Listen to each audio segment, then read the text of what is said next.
Hi, so the latest update has finally dropped for Dakar 18, so this is 1.03, and you can see the patch notes, which are long and extensive.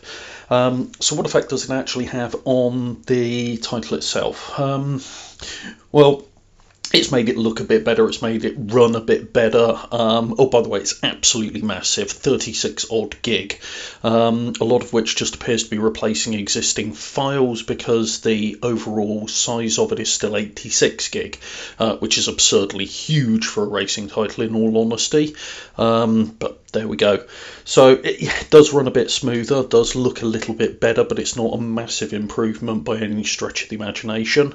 It does blatantly lie and say that H-pattern and clutch is now supported, and it's not, because you've got no way of mapping it.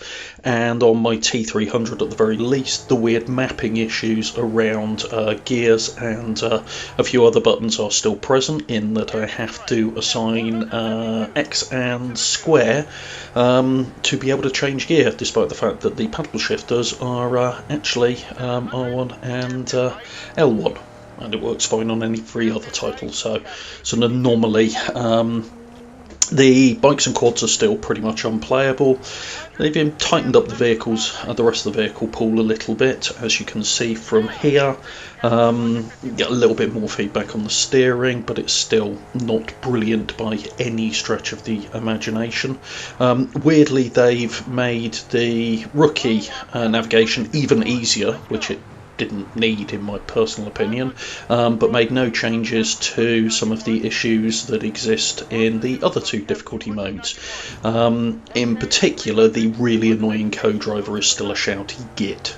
So it's been a long time coming. It's a massive update that doesn't do a great deal, in all honesty. Don't get me wrong, I've still got a soft spot for the game, but it's got some really big fundamental errors and problems with it still, which makes it quite problematic. But there we go, update 1.03 for Dakar 18. If you found this useful, throw me a like. Any of your own thoughts, do pop them in the comments down below. And if you want to see more like this, subscribe away. Thanks very much. Bye.